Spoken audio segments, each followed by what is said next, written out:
ನೀಡಲಾಗಿದೆ.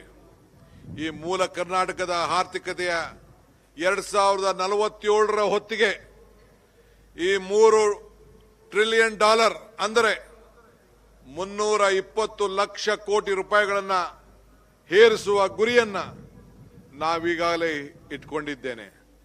ಯುವ ಕರ್ನಾಟಕ ನವ ಭಾರತ ನಮ್ಮ ಕೂಗಿನ ನಮ್ಮ ಸ್ಪಂದನೆ ಕೂಡ ಆಗಿದೆ. ಇತ್ತೀಚಿನ ಶಿಕ್ಷಣ ಮತ್ತು ಉದ್ಯೋಗ ಕ್ಷೇತ್ರದಲ್ಲಿ ಉಂಟಾಗಿರುವ ಯುವ ಜನತೆಯಲ್ಲಿ ಅಂತಕವನ್ನು ಮೂಡಿಸಲು ಈಗಾಗಲೇ ಭಾರತದ ಯುವ ಜನರ ದೇಶ, ಇಡೀ ನಮ್ಮ ಭಾರತ ಯುವ ಜನರ ದೇಶ. ಅದರಿಂದ ಅದನ್ನ ಬಲವಾಗಿ ಕರ್ನಾಟಕವನ್ನು ಕಟ್ಟಲು ನಮ್ಮ ಸರ್ಕಾರ ಯುವ ಜನರ ಮೇಲೆ ಹೆಚ್ಚು ಬಂಡವಾಳವನ್ನು ನಾವು ಹೂಡಿಕೆಯನ್ನು ನಾವು ಮಾಡ್ತಾ ಇದ್ದೇವೆ. ಆದ ಕಾರಣ ಯುವ ಕರ್ನಾಟಕ ನವ ಭಾರತ ನನ್ನ ಧ್ಯೇಯ ವಾಕ್ಯವಾಗಿದೆ. ಆದ್ದರಿಂದ 1949ರ ಅಕ್ಟೋಬರ್ನಲ್ಲಿ ಅಂದಿನ ಪ್ರಧಾನಮಂತ್ರಿಗಳಂತ ನಮ್ಮ ಪಂಡಿತ್ ಜವಾಹರ್ಲಾಲ್ ನೆಹರು ಅಂದಿನ ಮೊದಲು ಭಾರತೀಯ ನ್ಯೂ ಇಂಡಿಯಾ ಎಂಬ ಮಾತನ್ನ ಘೋಷಿಸಿದ್ರು. ನವ ಭಾರತ ಎಂಬುದನ್ನ ಕೇವಲ ಒಂದು ಘೋಷಣೆ ಆಗಿ ಅವರು ಉಳಿಯಲಿಲ್ಲ. ದೇಶದ ಉದ್ದಗಲಕ್ಕೂ ಕೂಡ ಉನ್ನತ ಶಿಕ್ಷಣ ಸಂಸ್ಥೆಗಳು, ಅಣೆಕಟ್ಟುಗಳು, ಕೈಗಾರಿಕೆಗಳು, ಅಧ್ಯಯನ ಮತ್ತು ಸಂಶೋಧನೆಯ ಕೇಂದ್ರಗಳನ್ನಾಗಿ ಸ್ಥಾಪಿಸಿದರು. ನೆಹರೂರವರ ನವ ಭಾರತ ದೂರದೃಷ್ಟಿ ಮತ್ತು ಕೆಲಸ ಮಾಡುವ ರೀತಿಯಲ್ಲಿ ಈಗಾಗಲೇ ನಾವು ಪ್ರೇರಣೆಯಾಗಿ ಯುವ ಕರ್ನಾಟಕ ಭಾರತದ ಒಂದು ಕರ್ನಾಟಕವಾಗಿ ಇವತ್ತು ನಾವು ಕೆಲಸವನ್ನು ನಾವು ಮಾಡ್ತಾ ಇದ್ದೇವೆ. ನಮ್ಮ ರಾಜ್ಯದ ಪರೀಕ್ಷೆಯ ಪದ್ಧತಿಗೆ ಈಗಾಗಿರುವಂತಹ ಅನೇಕ ಸಮಸ್ಯೆಗಳನ್ನು ತಾವೆಲ್ಲ ಗಮನಿಸ್ತಾ ಇದ್ದೀರಿ. ಅದಕ್ಕೋಸ್ಕರ ವೈಜ್ಞಾನಿಕ ಬದಲಾವಣೆಯನ್ನ ತರಲು ಪರಿಣಿತ ಅಧಿಕಾರಿ ಸಮಿತಿಯನ್ನ ಈಗಾಗಲೇ ನಾನು ರಚಿಸಿದ್ದೇನೆ. ಅವರು ಒಂದು ಪಾರದರ್ಶಕವಾದಂತಹ ಕಾರ್ಯಕ್ರಮವನ್ನು ಈಗಾಗಲೇ ರೂಪಿಸ್ತಾ ಇದ್ದಾರೆ. ಇವತ್ತು ಈ ಸಮಿತಿ 2 ತಿಂಗಳಲ್ಲಿ ವರದಿಯನ್ನ ಈ ದೇಶಕ್ಕೋಸ್ಕರ ಮಾದರಿಯಾಗುವ ಪರೀಕ್ಷಾ ಕ್ರಮವನ್ನ ನೀಡಲು ನಮ್ಮ ಸರ್ಕಾರ ಜಾರಿ ಮಾಡಲಿದೆ. ಆದ್ದರಿಂದ ಈಗ ಹೊಸದಾಗಿ ನಾವು ತಂತ್ರಜ್ಞಾನದಲ್ಲಿ ನಾವು ಇದ್ದೇವೆ. ಎಐ ಅಭಿಯಾನ ಮತ್ತು ಕೋಡಿಂಗ್ ಗುರುಕುಲ ಇದು ನಿಮ್ಮ ಯುಗ ನವಯುಗ. ಈಗಿನ ಯುವ ಜನತೆ ಹೊಸ ರೂಪವನ್ನು ಕೊಡಲು ವಿಶ್ವ ಮಟ್ಟದ ಸ್ಪರ್ಧೆಗೆ ಅನುಕೂಲವಾಗುವಂತೆ ಅನೇಕ ಕಾರ್ಯಕ್ರಮಗಳನ್ನು ಈಗಾಗಲೇ ನಾವು ರೂಪಿಸಿದ್ದೇವೆ. ಬಹುಶಃ ಇದೆಲ್ಲ ನೀವೆಲ್ಲ ಗಮನಿಸಿದ್ದೀರಿ. ಈಗಾಗಲೇ ನಾನು ಅದಕ್ಕೋಸ್ಕರ ರಾಜ್ಯದ ಎಲ್ಲ ಶಾಲೆಗಳಲ್ಲೂ ಕೂಡ ಇವತ್ತು ಪರಿಚಯಿಸಲು ತೀರ್ಮಾನವನ್ನು ನಾವು ಮಾಡಿದ್ದೇವೆ. 6ನೇ ತಾರೀಕಿನಿಂದ ಪ್ರತಿಯೊಂದು ಎಐ ಶಿಕ್ಷಣ ಅಧಿಕಾರಿಗೋಸ್ಕರ ಎಐ ಶಿಕ್ಷಣವನ್ನು ಪರಿಚಯಿಸಲು ಈಗಾಗಲೇ ಕಾರ್ಯಕ್ರಮವನ್ನು ರೂಪಿಸಿದ್ದೇವೆ. ಇದಕ್ಕಾಗಿ ಎಐ ಅಕ್ಷರ ಅಭಿಯಾನ ಮತ್ತು ಕೋಡಿಂಗ್ ಗುರುಕುಲ ಎಂಬ ಮಹತ್ವವಾದಂತಹ ಕಾರ್ಯಕ್ರಮವನ್ನು ಇಂದು ನಾನು ಘೋಷಿಸುತ್ತಿದ್ದೇನೆ. ದೇಶದ ಪ್ರಥಮ ಸರ್ಕಾರಿ ಸ್ವಾಮ್ಯದ ಎಐ ವಿಶ್ವವಿದ್ಯಾಲಯ ಇಡೀ ವಿಶ್ವದವರನ್ನ ಇವತ್ತು ಭಾರತ ಗಮನಿಸ್ತಾ ಇದೆ. ಅದಕ್ಕೋಸ್ಕರ ಕರ್ನಾಟಕ ರಾಜ್ಯದಲ್ಲಿ ಎಐ ವಿಶ್ವವಿದ್ಯಾಲಯವನ್ನು ಬೆಂಗಳೂರಿನಲ್ಲಿ ಸ್ಥಾಪಿಸಲು ಈಗಾಗಲೇ ಘೋಷಣೆಯನ್ನು ಕೂಡ ನಾನು ಮಾಡಿದ್ದೇನೆ. ಕಾರ್ಯಕ್ರಮವನ್ನು ಕೂಡ ನಾನು ರೂಪಿಸ್ತಾ ಇದ್ದೇನೆ. ಶಾಲಾ ಕಾಲೇಜು ಗುಣಮಟ್ಟ ಹೆಚ್ಚಿಸುವುದು ಬಹಳ ಮುಖ್ಯ. ರಾಜ್ಯದ ಶಾಲೆ ಮತ್ತು ಕಾಲೇಜುಗಳ ವಿದ್ಯಾರ್ಥಿಗಳಿಗೆ ಉಚಿತವಾಗಿ ಬಸ್ ಪ್ರಯಾಣ ಅವಕಾಶವನ್ನು ಈಗಾಗಲೇ ನೀಡಲಾಗಿದೆ. 6 ಲಕ್ಷಕ್ಕೂ ಹೆಚ್ಚು ಉಚಿತ ಬಸ್ ಪಾಸ್ಗಳನ್ನು ಈಗಾಗಲೇ ವಿವರಿಸಿದ್ದೇನೆ. ನಾನು ಅಧಿಕಾರ ತೆಗೆದುಕೊಂಡಂತ ಮೊದಲನೇ ದಿನ ನಾನು ನನ್ನ ಸಂಪುಟದ ಸಹೋದ್ಯೋಗಿಗಳು ಈ ದಿಟ್ಟವಾದಂತಹ ಕಾರ್ಯಕ್ರಮವನ್ನು ಈಗಾಗಲೇ ಘೋಷಣೆ ಮಾಡಿದ್ದೇವೆ.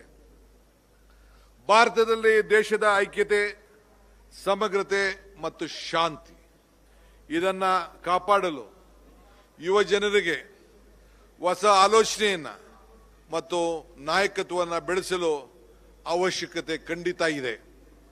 ಇದಕ್ಕೋಸ್ಕರ ಈಗಾಗಲೇ ನಾವು ಅದಕ್ಕಾಗಿ ರಾಜ್ಯದಲ್ಲಿ 10,000 ಭಾರತ್ ಜೋಡೋ ಯುವ ಸಂಘಗಳನ್ನು ಸ್ಥಾಪನೆ ಮಾಡಲು ಈಗಾಗಲೇ ಕಾರ್ಯಕ್ರಮವನ್ನು ನಾವು ರೂಪಿಸಿದ್ದೇವೆ.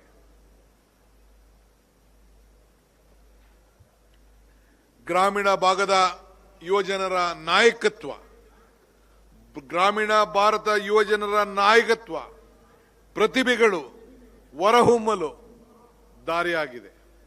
ಈಗಾಗಲೇ ಇಂಥ ಕಾರ್ಯಕ್ರಮಗಳನ್ನು ನಮ್ಮಂಥ ಕ್ಷೇತ್ರದಲ್ಲಿ ಈಗಾಗಲೇ ನಾನು ಪ್ರಯೋಗ ಕೂಡ ಈಗಾಗಲೇ ನಾನು ಮಾಡಿದ್ದೇನೆ. ಪ್ರತಿ ಸಂಘಕ್ಕೆ 10 ಲಕ್ಷದಂತೆ ವಾರ್ಷಿಕವಾಗಿ 1,000 ಕೋಟಿ ರೂಪಾಯಿಯನ್ನ ಅನುದಾನವನ್ನು ಈಗಾಗಲೇ ಒದಗಿಸಲಾಗಿದೆ. ಯುವ ನಿಧಿ ಕಾರ್ಯಕ್ರಮದಲ್ಲಿ ಈಗಾಗಲೇ ಸುಮಾರು 4 ಲಕ್ಷ ನಿರುದ್ಯೋಗಿ ಮತ್ತು ಡಿಪ್ಲೊಮಾ ಪದವೀಧರರಿಗೆ 1,200 ಕೋಟಿ ರೂಪಾಯಿಯನ್ನ ಈಗಾಗಲೇ ನೆರವು ನೀಡಿದ್ದೇವೆ. ಯುವ ಶಕ್ತಿಯೇ ಭಾರತದ ಶಕ್ತಿ, ಯುವ ಶಕ್ತಿಯೇ ಕರ್ನಾಟಕದ ಶಕ್ತಿ. ಹಿಂದುಳಿದ ತಾಲೂಕುಗಳಲ್ಲಿ ಹೊಸ ಕೈಗಾರಿಕೆಯನ್ನು ತರಲು ವಿಶೇಷ ರಿಯಾಯಿತಿ ಪ್ಯಾಕೇಜ್ಗಳನ್ನು ಕೂಡ ಈಗಾಗಲೇ ನಾನು ಸಿದ್ಧಪಡಿಸಿದ್ದೇನೆ. ಜನರನ್ನ ಹಳ್ಳಿಯಿಂದ ತಪ್ಪಿಸಬೇಕು, ಬರದನ್ನು ತಪ್ಪಿಸಬೇಕು, ನಗರಗಳಲ್ಲಿ ಅಲ್ಲೇ ಉದ್ಯೋಗ ಸಿಗಬೇಕು, ಅಲ್ಲೇ ಉತ್ತಮವಾದಂಥ ವಿದ್ಯಾಭ್ಯಾಸದೊಳಗಬೇಕು. ಇದು ನಮ್ಮ ಸರ್ಕಾರದ ಆಶಯ. ಇದರಿಂದ ಹಿಂದುಳಿದ ತಾಲೂಕುಗಳಿಗೆ ಉದ್ಯೋಗ ಸೃಷ್ಟಿಯಾಗಲಿಕ್ಕೆ, ಈಗಾಗಲೇ ಕೈಗಾರಿಕೆಗಳು ಬೆಳವಣಿಗೆ ಆಗಲಿಕ್ಕೆ, ಜೊತೆಗೆ ಸಮತೋಲಿತ ಅಭಿವೃದ್ಧಿ ಮತ್ತು ದಾರಿಯನ್ನ ಮಾಡಿಕೊಡಬೇಕು ಅನ್ನೋ ದೃಷ್ಟಿಯಿಂದ ರೈತರ ಬಲಕ್ಕೆ ಬೆಂಬಲವನ್ನು ಕೊಡಬೇಕು ಅಂತ ಹೇಳಿ ಈಗಾಗಲೇ ಕಾರ್ಯಕ್ರಮವನ್ನು ನಾವು ರೂಪಿಸಿದ್ದೇವೆ. ಆದ್ದರಿಂದ ಇವತ್ತು ನಮ್ಮ ಕೃಷಿ ನಮ್ಮ ಆರ್ಥಿಕತೆಯ ಬೆನ್ನೆಲುಬು. ಬೆಳೆ ವಿಮಾ ಯೋಜನೆ ಈಗಾಗಲೇ 12.35 ಲಕ್ಷ ತೆರಿಗೆ, 1,300 ಕೋಟಿ ರೂಪಾಯಿ ಪರಿಹಾರವನ್ನು ಈಗಾಗಲೇ ನೀಡಲಾಗಿದೆ. ಈ ಮುಂಗಾರಿನಲ್ಲಿ ದಾಖಲೆಯ 25 ಲಕ್ಷ ರೈತರ ಬೆಳೆ ವಿಮಾ ಯೋಜನೆಯನ್ನ ನೋಂದಾಯಿಸಿಕೊಳ್ಳಲು ಅವಕಾಶವನ್ನು ನಾವು ಕಲ್ಪಿಸಿಕೊಟ್ಟಿದ್ದೇವೆ. ಆ ರೈತರು ಕೂಡ ಈಗಾಗಲೇ ನೋಂದಾಯಿಸಿಕೊಂಡಿದ್ದಾರೆ.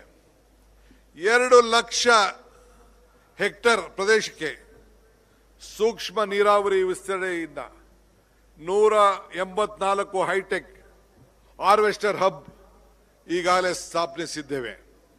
ಹಾಲು ಉತ್ಪಾದನೆಗೆ ಪ್ರೋತ್ಸಾಹಧನ ಯೋಜನೆ ಅಡಿಯಲ್ಲಿ ಕಳೆದ 1 ವರ್ಷದಲ್ಲಿ ರಾಜ್ಯದ 9 ಲಕ್ಷ ರೈತರ ಖಾತೆಗೆ 2,600 ಕೋಟಿ ರೂಪಾಯಿಯನ್ನ ನೇರವಾಗಿ ಯಾವ ಮಧ್ಯಸ್ಥಿಕೆ ಇಲ್ಲದೆ ಅವರ ಅಕೌಂಟ್ಗೆ ಈಗಾಗಲೇ ನಾವು ವರ್ಗಾಯಿಸಿರುವುದು ನಮ್ಮ ರೈತರು ತಿಳಿದಂತ ವಿಚಾರ.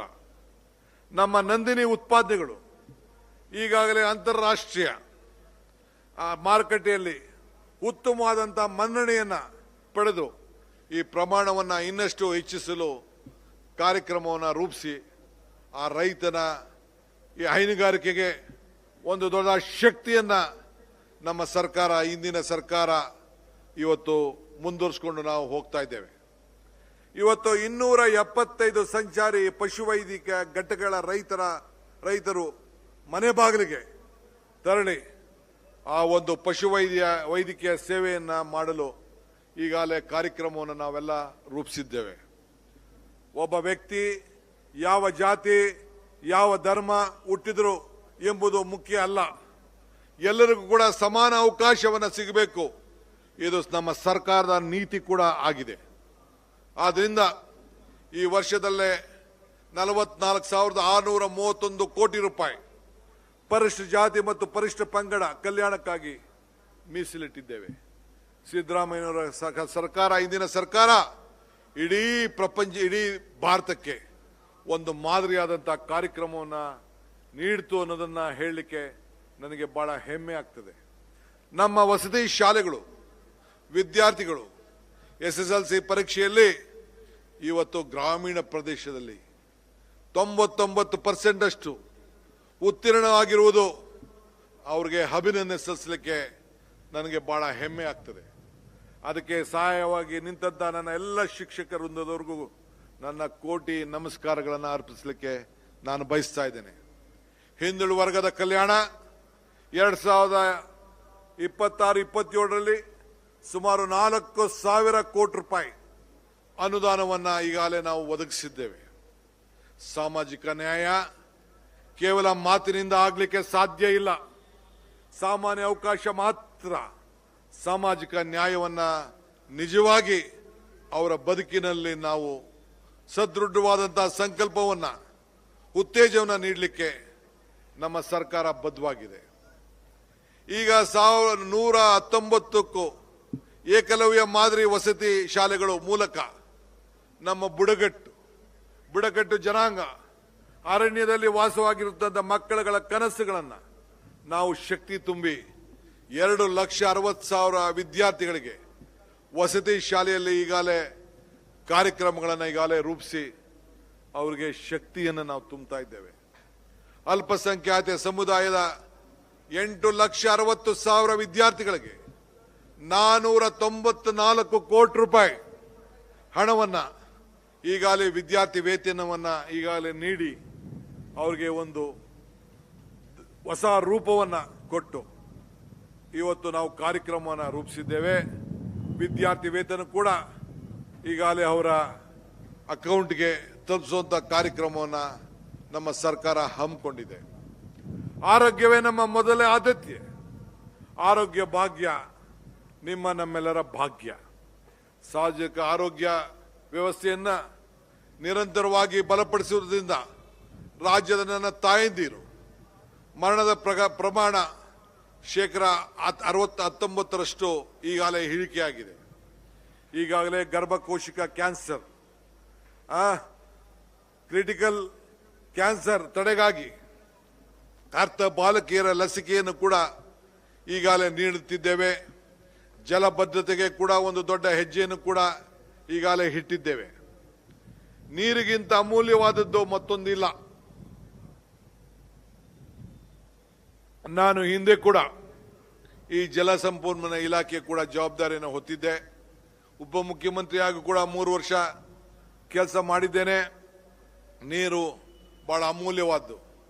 ಇವತ್ತು ಅದರಿಂದ ಜಲಭದ್ರತೆ ನಮ್ಮ ಸರ್ಕಾರ ಮೊದಲೇ ಆದ್ಯತೆ ಆಗಿದೆ.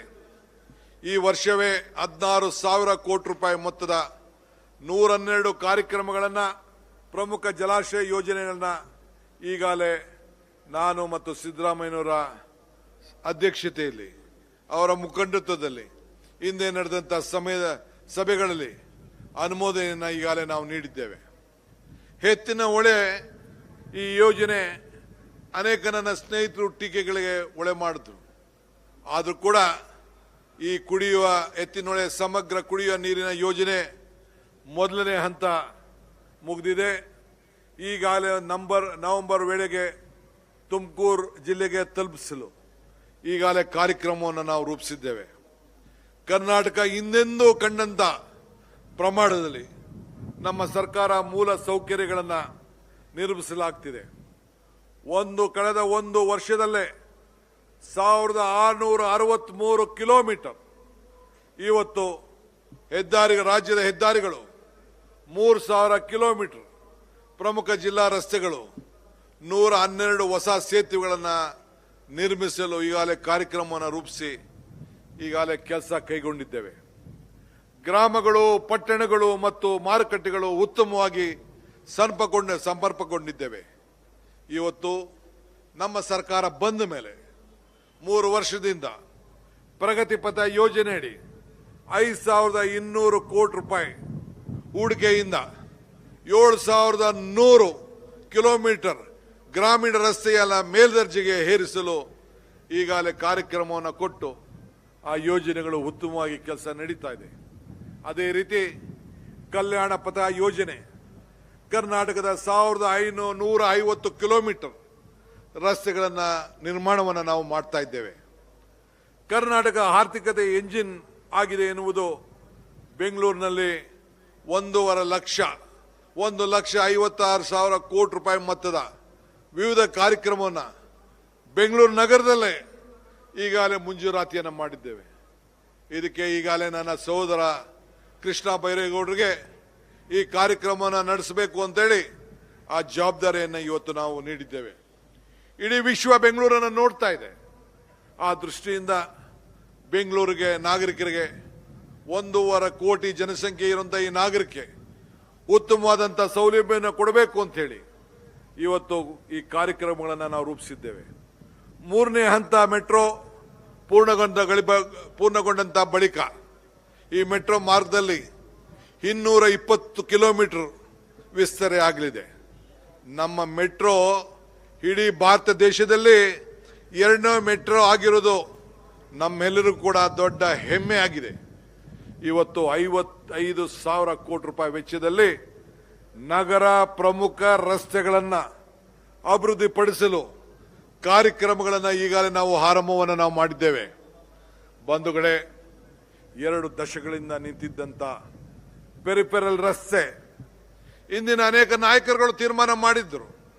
ಅದಕ್ಕೆ ಹೊಸ ರೂಪವನ್ನು ಕೊಟ್ಟು ಬೆಂಗಳೂರು ಬಿಸಿನೆಸ್ ಕಾರಿಡಾರ್ ಎಂಬ ಹೊಸ ಹೆಸರನ್ನ ಕೊಟ್ಟು ಹೊಸ ಸ್ವರೂಪದಲ್ಲಿ 117 ಕಿಲೋಮೀಟರ್ ಬೆಂಗಳೂರಿನ ರಸ್ತೆಗಳಲ್ಲಿ ಇವತ್ತು ನಾವು ಏನು ಟ್ರಾಫಿಕ್ ದಟ್ಟಣೆಯನ್ನು ನಿಲ್ಲಿಸಬೇಕು ಅಂತೇಳಿ 26,000 ಕೋಟಿ ರೂಪಾಯಿಯನ್ನ ವೆಚ್ಚದಲ್ಲಿ ನಿರ್ಮಾಣ ಮಾಡಬೇಕು ಅಂತೇಳಿ ಇವತ್ತು ಆ ಕಾರ್ಯಕ್ರಮವನ್ನು ಈಗಾಗಲೇ ನಾನು ಚಾಲನೆ ಕೊಟ್ಟಿದ್ದೇನೆ.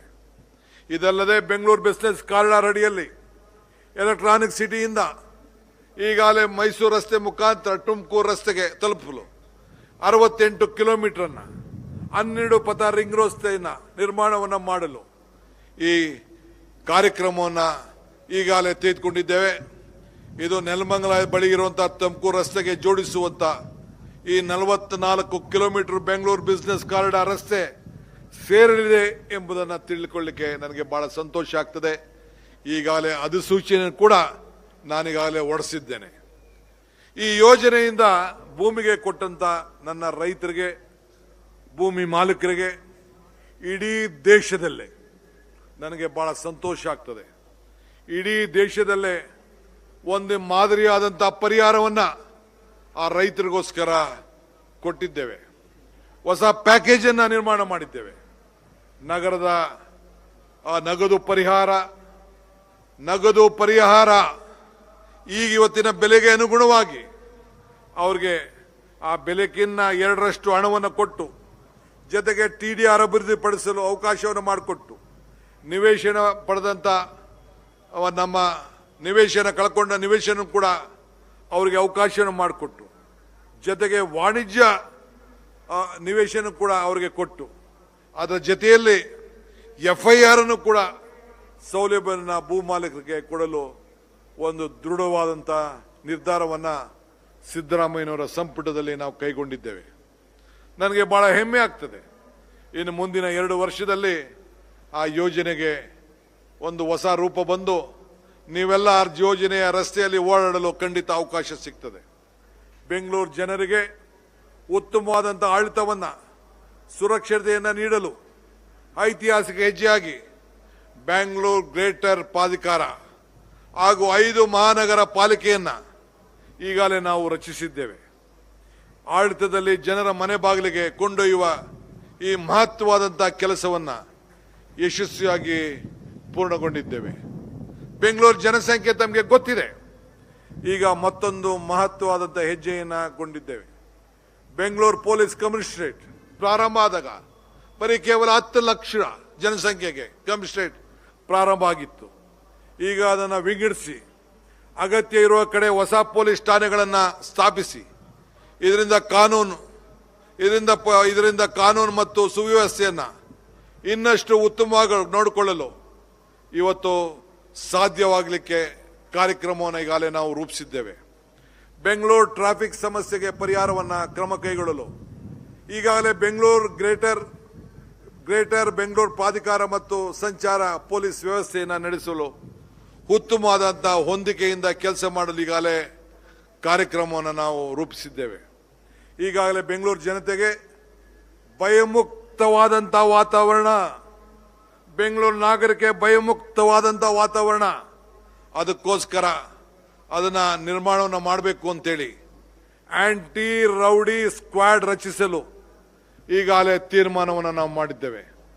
ಇಡೀ ವಿಶ್ವದ ಜನತೆ, ಹೆಣ್ಣು ಮಕ್ಕಳು ಯಾರೇ ಆಗಲಿ ಮಧ್ಯರಾತ್ರಿವರೆಗೂ ಸುರಕ್ಷಿತವಾಗಿ ಓಡಾಡಲು ಇಂಥ ಒಂದು ಬಲಿಷ್ಠವಾದಂಥ ಕಾರ್ಯಕ್ರಮವನ್ನು ರೂಪಿಸಿದ್ದೇನೆ. ಈಗಾಗಲೇ ಬೆಂಗಳೂರು ಸಂಚಾರ ದಟ್ಟಿಯಿಂದ ಉಂಟಾಗಿರುವಂಥ ಪರಿಸರ ಮೇಲೆ ಮಾಲಿನ್ಯ ಮತ್ತು ಕಡಿಮೆ ಮಾಡಲು ಲಾಲ್ಬಾಗ್ನಂಥ 5 ಟ್ರೀ ಪಾರ್ಕ್, ಹೊಸ ಟ್ರೀ ಪಾರ್ಕ್, ನಮ್ಮ ಕಬ್ಬನ್ ಪಾರ್ಕ್ ಮತ್ತು ಲಾಲ್ಬಾಗ್ ತರ ಇರುವಂತ ಇನ್ನು ಹೊಸ 5 ಪಾರ್ಕ್ಗಳನ್ನು ನಿರ್ಮಾಣವನ್ನು ಮಾಡಲಿಕ್ಕೆ ಈಗಾಗಲೇ ನಾನು ಮತ್ತು ನಮ್ಮ ಅರಣ್ಯ ಇಲಾಖೆಯವರು ಜೊತೆಯಲ್ಲಿ ಚರ್ಚೆ ಮಾಡಿ ಇವತ್ತು ನಾವು ತೀರ್ಮಾನವನ್ನು ನಾವು ಮಾಡಿದ್ದೇವೆ. ಇವುಗಳಲ್ಲಿ ತುರಳ್ಳಿ ಅರಣ್ಯ ಪ್ರದೇಶ, ತೊಟ್ಟಿಕಲ್ಲು ಫಾಲ್ಸ್, ನೆಟ್ಟಿಗೆರೆ, BM ಕಾವಲು ಅರಣ್ಯ ಪ್ರದೇಶ ಮತ್ತು ಬಸವಾಂತರ ಮತ್ತು ಮಂಡೂರು ಜ್ಯೋತಿಪುರ ಇಲ್ಲಿ ನಾವು ನಿರ್ಮಿಸಲು ಈಗಾಗಲೇ ಕಾರ್ಯಕ್ರಮವನ್ನು ರೂಪಿಸಿ ಈಗಾಗಲೇ ಗುರುತನ್ನು ನಾವು ಮಾಡಿದ್ದೇವೆ. ಇದರ ಜೊತೆಯಲ್ಲಿ ಬೆಂಗಳೂರು ನಗರದ ಅಂತರ್ಜಲವನ್ನು ಹೆಚ್ಚಿಸಬೇಕು, ಕುಡಿಯ ನೀರಿಗೆ ಭದ್ರತೆಯನ್ನು ಹೆಚ್ಚಿಸಬೇಕು. ಅದಕ್ಕೋಸ್ಕರ 7 ಕೆರೆಗಳನ್ನು ಅಭಿವೃದ್ಧಿ ಮಾಡಬೇಕು ಅಂತೇಳಿ ಈಗಾಗಲೇ ತೀರ್ಮಾನವನ್ನು ನಾವು ಮಾಡಿದ್ದೇವೆ. ಅದಕ್ಕೋಸ್ಕರ ನಮ್ಮಲ್ಲಿ ಇದ್ದಂಥ ಹೆಸರುಘಟ್ಟ ಕೆರೆ, ಬೆಟ್ಟದ ಕೋಟೆಯ ಕೆರೆ, ಹೊಸಕೋಟೆ ಕೆರೆ ಅತಿ ದೊಡ್ಡ ಕೆರೆ, ಯಲ್ಲಪ್ಪರ ಶೆಟ್ಟಿಯ ಕೆರೆ, ಬನ್ನೇರುಘಟ್ಟದ ಕೆರೆ, ಬಾಗ್ಲೂರು ಬೈರಮಂಗಲದ ಕೆರೆಗಳಿಗೆ ಹೊಸ ರೂಪನ್ನು ಕೊಟ್ಟು ಪರಿಶುದ್ಧವಾದ ನೀರನ್ನು ಅಲ್ಲಿ ಇಟ್ಟು ಅಂತರ್ಜಲವನ್ನು ಹೆಚ್ಚಿಸಿ ಮುಂದಿನ ಬೆಂಗಳೂರಿಗೆ ಇದೊಂದು ಆಸ್ತಿಯಾಗಿ ಮಾಡಲು ಒಂದು ಪ್ರಯತ್ನವನ್ನು ಮಾಡ್ತಾ ಇದ್ದೇವೆ. ಬೆಂಗಳೂರಿನ ಫುಟ್ಪಾತ್ ಸ್ನೇಹಿ ಮತ್ತು ಕಸಮುಕ್ತ ನಗರವನ್ನು ಮಾಡಲು ಈಗಾಗಲೇ ಸರ್ಕಾರ ಅನೇಕ ಕಾರ್ಯಕ್ರಮವನ್ನು ಹಾಕ್ಕೊಂಡಿದೆ. ಈಗಾಗಲೇ ಕೆಲಸ ಮಾಡ್ತಿದ್ದಾರೆ. ನಿತ್ಯವಾಗಿ ತಾವೆಲ್ಲ ಮಾಧ್ಯಮದಲ್ಲಿ ತಾವೆಲ್ಲ ಗಮನಿಸ್ತಾ ಇದ್ದೀರಿ. ಆದರೆ ಯಾರು ಕೂಡ ಪಾದಚಾರಿಗಳಿಗೆ ತೊಂದರೆ ಆಗಬಾರ್ದು. ಬದಿ ವ್ಯಾಪಾರ, ರಸ್ತೆ ಬದಿ ವ್ಯಾಪಾರ ಕೂಡ ಪ್ರತ್ಯೇಕವಾದಂಥ ವ್ಯವಸ್ಥೆ ಮಾಡಲು ಈಗಾಗಲೇ ಕಾರ್ಯಕ್ರಮ ಕೂಡ ನಾವು ರೂಪಿಸಿದ್ದೇವೆ. ಆದ್ದರಿಂದ ಈಗಾಗಲೇ ಹೆಚ್ಚುತ್ತಿರುವಂಥ ವಾಹನ ನಿರ್ಮಾಣ ವೆಚ್ಚ ಮತ್ತು ಅಪಘಾತವನ್ನ ವೇಳೆ ಇವತ್ತು ವಿಮೆ ಹಣ ಪಡೆಯುವ ಸಾಮಾನ್ಯ ಕುಟುಂಬಗಳಿಗೆ ಒಂದು ದೊಡ್ಡ ಸವಾಲು ಕೂಡ ಇವತ್ತು ಆಗಿದೆ.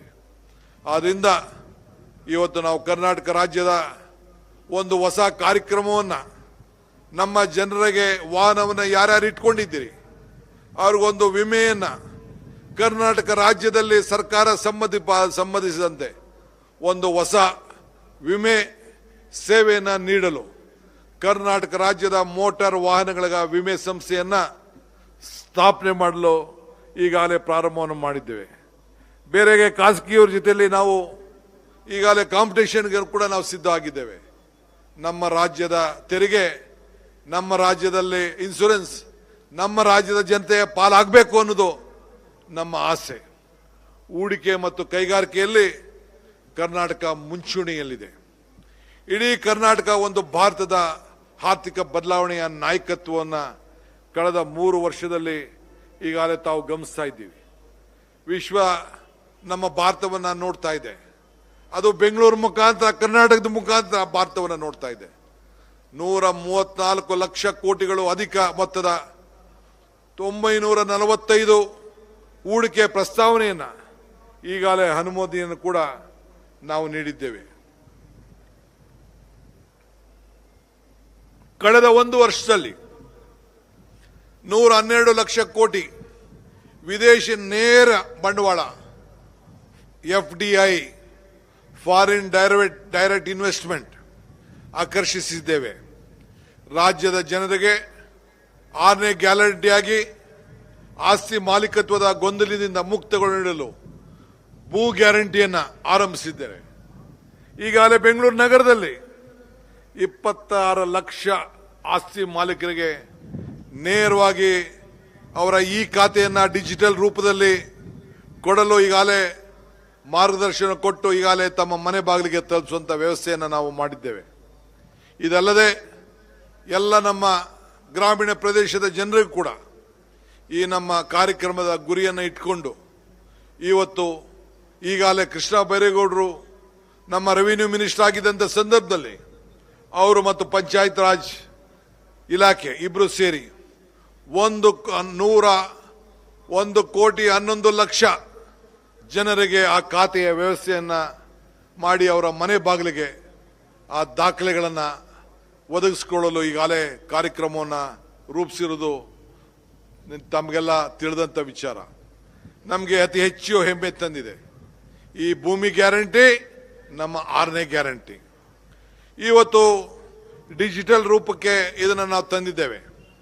ಎಲ್ಲ ಕಾರ್ಯಕ್ರಮಗಳನ್ನು ಇವತ್ತು ಈ ಗುರಿಯನ್ನು ಉದ್ದೇಶ ಮತ್ತು ಬದ್ಧತೆ ಏನೆಂದರೆ ಈ ಎಲ್ಲ ಕಾರ್ಯಕ್ರಮದ ಮಧ್ಯದಲ್ಲಿ ನಮ್ಮ ಯುವಜನರು ಉದ್ಯೋಗಗಳಾಗಿರಬೇಕು, ರೈತರು ಸಮೃದ್ಧಿಯಾಗಿರಬೇಕು, ಮಹಿಳೆಯರು ಸ್ವಾವಲಂಬಿಗಳಾಗಿರಬೇಕು, ನಮ್ಮ ಮಕ್ಕಳು ವಿದ್ಯಾವಂತರಾಗಿರಬೇಕು, ಕಾರ್ಮಿಕರು ಗೌರವದಿಂದ ಬಾಳಬೇಕು, ಹಿರಿಯ ನಾಗರಿಕರು ಬದುಕು ಸುರಕ್ಷಿತವಾಗಿರಬೇಕು, ಸುರಕ್ಷತೆಯಿಂದ ಓಡಾಡಬೇಕು ಎನ್ನುವುದು ನಮ್ಮ ಬದ್ಧತೆ.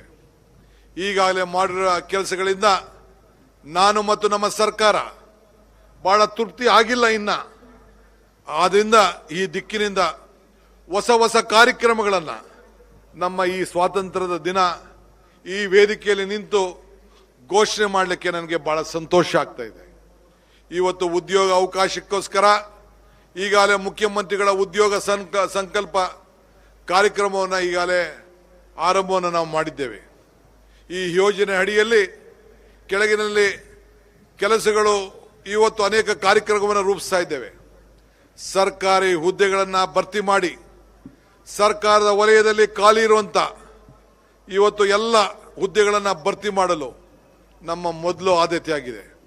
ಈಗಾಗಲೇ ವಿವಿಧ ಇಲಾಖೆಗಳಲ್ಲಿ ಸುಮಾರು 72,000 ಹುದ್ದೆಗಳನ್ನು ತುಂಬಿಸುವ ಪ್ರಕ್ರಿಯೆಯನ್ನು ಈಗಾಗಲೇ ನಾವು ಆರಂಭವನ್ನು ನಾವು ಮಾಡಿದ್ದೇವೆ.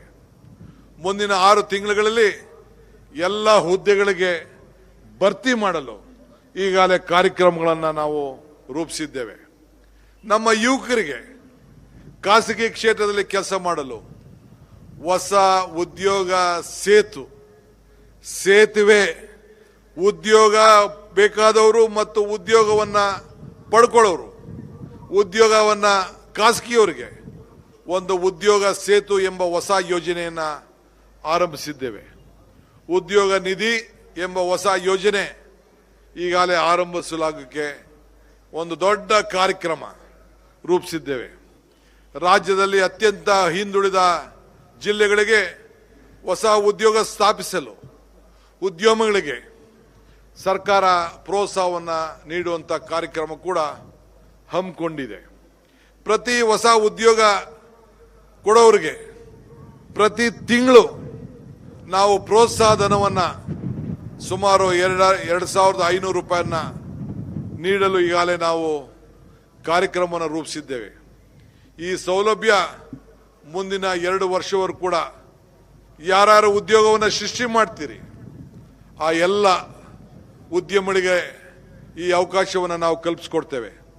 ಇದರಿಂದ 1 ಲಕ್ಷ ಉದ್ಯೋಗಗಳಿಗೆ ಅನುಕೂಲ ಆಗ್ತದೆ. ಆದ್ದರಿಂದ ಇದರ ಜೊತೆಗೆ ನಮ್ಮ ರೈತರು ಅನುಭವಕ್ಕೆ ಆಧುನಿಕ ತಂತ್ರಜ್ಞಾನದ ಶಕ್ತಿಯನ್ನು ಬೆರೆಸಲು ಮುಖ್ಯಮಂತ್ರಿಗಳ ರೈತ ಚೈತನ್ಯ ಯೋಜನೆಯನ್ನು ಈಗಾಗಲೇ ಘೋಷಿಸಿದ್ದೇನೆ. ಡ್ರೋನ್ ಮತ್ತು ಉಪಗ್ರಹಗಳು ಏನು ಈಗ ಹೊಸ ತಂತ್ರಜ್ಞಾನದಲ್ಲಿ ಉಪಗ್ರಹ ಚಿತ್ರಗಳ ಮೂಲಕ ಬೆಳೆ ವಿಮೆಯನ್ನು ಸಮೀಕ್ಷೆ ಮಾಡಿ ಈಗಾಗಲೇ ನಡೆಸಲಾಗುವುದು. ನೈಜ ಸಮಯ ಮಾಹಿತಿ ಆಧಾರದ ಮೇಲೆ ರೈತರ ಬೆಳೆಗೆ ಕೀಟ ಮತ್ತು ರೋಗದ ಬಾಧೆಗಳು ಹಾಗೂ ಮಾರುಕಟ್ಟೆಯ ಬಗ್ಗೆ ನಿಖರವಾದಂಥ ಮಾಹಿತಿಯನ್ನು ಈಗಾಗಲೇ ನೀಡಲು ಕಾರ್ಯಕ್ರಮವನ್ನು ಈಗಾಗಲೇ ನಾವು ರೂಪಿಸಿದ್ದೇವೆ. ರೈತ ಮಿತ್ರ ಇದೊಂದು ಹೊಸ ಯೋಜನೆ. ರೈತ ಮಿತ್ರ ಎಂಬ ಹೊಸ ಕಾರ್ಯಕ್ರಮ ಅಡಿಯಲ್ಲಿ ನಮ್ಮ ಸಣ್ಣ ರೈತರಿಗೆ ಕೃಷಿ ಯಂತ್ರಗಳನ್ನು ಬಾಡಿಗೆಗೆ ಪಡೆಯಲು ಅವಕಾಶವನ್ನು ಮಾಡಿಕೊಡಲಾಗುವುದು. ಟ್ರ್ಯಾಕ್ಟರ್ಗಳನ್ನು ಬಾಡಿಗೆಗೆ ಪಡೆದುಕೊಳ್ಳಬಹುದು. 3 ಎಕರೆ ಅಥವಾ ಅದಕ್ಕಿಂತ ಕಡಿಮೆ ಭೂಮಿ ಒಂದು ರೈತರಿಗೆ ಸಬ್ಸಿಡಿ ಶುಲ್ಕದಲ್ಲಿ 50% ಸಬ್ಸಿಡಿ ಶುಲ್ಕದಲ್ಲಿ ಎಲ್ಲ ರೈತರಿಗೂ ಕೂಡ ಟ್ರ್ಯಾಕ್ಟರ್ನಲ್ಲಿ ಉಳುಮೆ ಮಾಡಲು ಒಂದು ಅವಕಾಶವನ್ನು ಕೊಟ್ಟು ಅದಕ್ಕೆ ಸಬ್ಸಿಡಿಯನ್ನು ನೀಡಲು ಒಂದು ಹೊಸ ಕಾರ್ಯಕ್ರಮವನ್ನು ರೂಪಿಸಿದ್ದೇವೆ. ರೈತನಿಗೆ ಆರ್ಥಿಕವಾದಂಥ ಶಕ್ತಿ ಕೊಡಬೇಕಾದ್ದು ನಮ್ಮ ಕರ್ತವ್ಯ. ಅವನ ಬದುಕಿನಲ್ಲಿ ಭಾಗಿಯಾಗಬೇಕಾದ್ದು ನಮ್ಮ ಸರ್ಕಾರದ ಕರ್ತವ್ಯ. ಇವತ್ತು ಕರ್ನಾಟಕದಲ್ಲಿ ಕೈಗಾರಿಕಾ ಅಭಿವೃದ್ಧಿ, ಇವತ್ತು ಕರ್ನಾಟಕ ರಾಜ್ಯದ ಕೈಗಾರಿಕಾ ಅಭಿವೃದ್ಧಿಗೆ ಹಲವು ಕಾರ್ಯಕ್ರಮಗಳನ್ನು ಈಗಾಗಲೇ ಕೈಗೊಂಡಿದ್ದೇವೆ. ದೊಡ್ಡಬಳ್ಳಾಪುರದಲ್ಲಿ ಅಡ್ವಾನ್ಸ್ ಮ್ಯಾನುಫ್ಯಾಕ್ಚರ್ ಕ್ಲಸ್ಟರ್ ಅನ್ನು ಈಗಾಗಲೇ ಸ್ಥಾಪನೆ ಮಾಡಲು ಕಾರ್ಯಕ್ರಮವನ್ನು ರೂಪಿಸಿದ್ದೇವೆ. ಇಡೀ ಇದರಡಿಯಲ್ಲಿ 20,000 ಕೋಟಿ ರೂಪಾಯಿ ಹೂಡಿಕೆ ಬದ್ಧತೆ ಬಂಡವಾಳವನ್ನು ಮಾಡಲು ಈಗಾಗಲೇ ಅನೇಕ ಸುಮಾರು ಜನ ಉದ್ಯೋಗಸ್ಥರೆಲ್ಲ ಮುಂದೆ ಬಂದಿದ್ದಾರೆ. ಈ ಯೋಜನೆಯಡಿಯಲ್ಲಿ ಈ ಯೋಜನೆಯಡಿಯಲ್ಲಿ ಸುಮಾರು 3 ಲಕ್ಷ ಉದ್ಯೋಗಿಗಳಿಗೆ ಅವಕಾಶವನ್ನು ಸೃಷ್ಟಿಯಾಗಲಿದೆ. ಬ್ರ್ಯಾಂಡ್ ಬೆಂಗಳೂರು ಅಡಿಯಲ್ಲಿ 5 ಜಾಗತಿಕ ತಂತ್ರಜ್ಞಾನ ಕೇಂದ್ರಗಳನ್ನು ಈಗಾಗಲೇ ಬೆಂಗಳೂರು ಮಾದರಿಯಲ್ಲಿ ಹೊರಗಡೆ ನಮ್ಮ 2 ಟೈರ್ 3 ಟೈರ್ ಸಿಟಿಗಳಲ್ಲಿ ಈಗಾಗಲೇ ಕೇಂದ್ರಗಳಲ್ಲಿ ಗುಲ್ಬರ್ಗಾ, ಬೆಳಗಾಂ, ಹುಬ್ಳಿ, ಧಾರವಾಡ, ಮಂಗಳೂರು, ಮೈಸೂರಿನಲ್ಲಿ ಈಗಾಗಲೇ ಸ್ಥಾಪನೆ ಮಾಡಬೇಕು ಅಂತೇಳಿ ಹೊಸ ಕಾರ್ಯಕ್ರಮಗಳನ್ನು ರೂಪಿಸಿದ್ದೇವೆ. ಅಲ್ಲಿ ಜನರಿಗೆ ಉದ್ಯೋಗ ಒದಗಿಸ್ಕೊಡ್ಬೇಕು, ಬೆಂಗಳೂರು ರೀತಿಯಲ್ಲಿ ಆ ನಗರಗಳನ್ನು ಬೆಳೆಸಬೇಕು. ಇದು ನಮ್ಮ ಕಾರ್ಯಕ್ರಮ ಕೂಡ ಆಗಿದೆ. ಗ್ರಾಮೀಣ ವಿದ್ಯಾರ್ಥಿಗಳಿಗೆ ಒಂದು ಹೊಸ ಸಹಾಯ ಹಸ್ತ ಎಂಬ ಹೊಸ ಯೋಜನೆಯನ್ನ ಜಾರಿಗೆ ತರಲಾಗುವುದು. 1ರಿಂದ 10ನೇ ತರಗತಿಯನ್ನ ಪಡೆದಂತ ಗ್ರಾಮೀಣ ಸರ್ಕಾರಿ ಶಾಲೆಗಳಲ್ಲಿ, ನಮ್ಮ ಗ್ರಾಮೀಣ ಪ್ರದೇಶದ ಸರ್ಕಾರಿ ಶಾಲೆಯಲ್ಲಿ ವಿದ್ಯಾಭ್ಯಾಸವನ್ನು ಮಾಡ್ತಿರುವಂತ ವಿದ್ಯಾರ್ಥಿಗಳಿಗೆ ಈಗಾಗಲೇ ಪ್ರತಿ ವೃತ್ತಿಪರ ಕೋರ್ಸ್ಗಳಿಗೆ ಪ್ರವೇಶದಲ್ಲಿ 15% ಕೊಡ್ತಾ ಇದ್ದೇವೆ. ಆದರೆ ನಾವು ಗ್ರಾಮೀಣ ಶಾಲೆಗಳಲ್ಲಿ ಅಂದರೆ ಗೌರ್ಮೆಂಟ್ ಶಾಲೆಗಳಲ್ಲಿ ಯಾರ್ಯಾರು ವಿದ್ಯಾಭ್ಯಾಸವನ್ನು ಮಾಡ್ತಾ ಇದ್ದಾರೆ ಅದರಲ್ಲಿ 7.5% ಮೀಸಲಾತಿಯನ್ನು ನೀಡಲು ಈಗಾಗಲೇ ಸರ್ಕಾರ ತೀರ್ಮಾನವನ್ನು ಮಾಡಿದೆ. ಇದರ ಮೂಲಕ ನಮ್ಮ ಸರ್ಕಾರಿ ಶಾಲೆಯಲ್ಲಿ ಓದುವಂಥ ನಮ್ಮ ಮಕ್ಕಳು ವೈದ್ಯಕೀಯ, ಇಂಜಿನಿಯರ್ ಸೇರಿದಂತೆ ಅನೇಕ ಗುಣಮಟ್ಟ ವೃತ್ತಿಪರ ಉನ್ನತ ಶಿಕ್ಷಣಕ್ಕೆ ಬಾಗಿಲನ್ನು ನಾವೀಗಾಗಲೇ ತೆರೆದಿದ್ದೇವೆ. ಇದು ಒಂದು ನಮ್ಮ ಸರ್ಕಾರಿ ಶಾಲೆಗಳಲ್ಲಿ ಓದ್ತಿರುವಂಥ ಗ್ರಾಮೀಣ ಮಕ್ಕಳಿಗೆ ಒಂದು ಸುವರ್ಣವಾದಂಥ ಅವಕಾಶ. ರಾಜ್ಯದ ಪ್ರತಿಯೊಂದು ಪಟ್ಟಣ ನಗರಗಳಿಗೆ ರಿಂಗ್ ರೋಡನ್ನು ಹಾಗೂ ಮೂಲ ಮೊಬಿಲಿಟಿ ಗ್ರಿಡ್ ಅನ್ನು ನಗರ ಯೋಜನೆಗಳ ಮೂಲಕ ಜಾರಿಗೆ ತರಲು ಒಂದು ಹೊಸ ಕಾರ್ಯಕ್ರಮವನ್ನು ರೂಪಿಸಿದ್ದೇವೆ. ಟ್ರಾಫಿಕ್ ಜಾಮ್ ಟೌನ್ಗಳಲ್ಲಿ ಆಗ್ತಾ ಇದೆ, ಅದನ್ನು ತಪ್ಪಿಸಬೇಕು ಅಂತೇಳಿ ಇಡೀ ರಾಜ್ಯದ ಎಲ್ಲ ಟೌನು ಮತ್ತು ನಗರಗಳಿಗೆ ಒಂದು ರಿಂಗ್ ರೋಡ್ ಸ್ಥಾಪನೆ ಮಾಡಲು ಆ ಗ್ರಿಡ್ ಅನ್ನು ಈಗಾಗಲೇ ನಾವು ರೂಪಿಸ್ತಾ ಇದ್ದೇವೆ. ಇದನ್ನು ನಾವು ಕೇಂದ್ರ ಸರ್ಕಾರ ಕೂಡ ನಮ್ಮ ಚಿಂತನೆಗೆ ಅಭಿನಂದನೆಯನ್ನು ಸಲ್ಲಿಸಿದೆ. ನನ್ನ ಮಹತ್ವಾಕಾಂಕ್ಷದ ಈ ಅಭಿವೃದ್ಧಿಯ ತೇರನ್ನು ಹೇಳಿಲ್ಲ. ಇವತ್ತು ಕೇವಲ ನನ್ನ 2 ಕೈಗಳು ಸಾಲದು, ಕನ್ನಡ ಕೋಟಿ ಕೈಗಳು ನನ್ನ ಜೊತೆ ಕೈ ಜೋಡಿಸ್ಬೇಕು. ನೀವೆಲ್ಲ ಸೇರಿ ಈ 7 ಕೋಟಿ ಜನತೆ ಈ ರಾಜ್ಯದಲ್ಲಿರೋರೆಲ್ಲ ಕಡೆ ಸೇರಿ ಕೈ ಜೋಡಿಸಿದಾಗ ಮಾತ್ರ ಇದು ಸಾಧ್ಯ. ಬನ್ನಿ, ಅಭಿವೃದ್ಧಿಯ ತೇರನ್ನ ಒಟ್ಟಾಗಿ ಎಳೆಯೋಣ. ನನ್ನ ನಂಬಿ ಇಲ್ಲಿವರೆಗೂ ಕರೆತಂದು ನಾಡಿನ ಜನತೆಗೆ ಇವತ್ತು ನಾನು ಸಾಕ್ಷಿಗುಡ್ಡೆ ಉಳಿಸಲು ನೀವು ನನಗೆ ಶಕ್ತಿಯನ್ನು ತುಂಬಬೇಕು ಅಂತ ಹೇಳಿ ತಮ್ಮಲ್ಲಿ ನಾನು ಪ್ರಾರ್ಥನೆ ಮಾಡ್ತಾ ಇದ್ದೇನೆ. ನಾನು ಸಾಕ್ಷಿ ಗುಡ್ಡೆಯನ್ನು ಖಂಡಿತ ಉಳಿಸ್ತೇನೆ. ಕೊನೆಯದಾಗಿ ವಿಶ್ವಮಾನದ ಸಂದೇಶ, ಕುವೆಂಪುರವರ ಅನಿಕೇತನದ ಸಾಲುಗಳನ್ನು ನೆನಪಿಸಿಕೊಳ್ಳುತ್ತೇನೆ. 100 ಮತದ ಹೊಟ್ಟ ತೂರಿ, ಎಲ್ಲ ತತ್ವದ ಹೆಲೆ ಮೀರಿ, ನಿರ್ಗಂಧವಾಗಿರಿ ಹೇರಿ, ಓ ನನ್ನ ಚೇತನ ಹಾಗೂ ನಿನ್ನ ಅನಿಕೇತನ. ಈ ಮಾತುಗಳನ್ನು ಕನ್ನಡ ಮಣಿದ ಮೌಲ್ಯಗಳಾಗಿವೆ. ಈ ಮೌಲ್ಯಗಳನ್ನು ನಮ್ಮ ನಿತ್ಯದ ಬದುಕಿನಲ್ಲಿ ನಾವೆಲ್ಲರೂ ಕೂಡ ಪಾಲಿಸೋಣ. ಮಾನವನ ಧರ್ಮಕ್ಕೆ ಜಯವಾಗಲಿ. ಜೈ ಹಿಂದ್, ಜೈ ಕರ್ನಾಟಕ, ಜೈ ಭಾರತ್. ಎಲ್ಲರಿಗೂ ನಮಸ್ಕಾರ.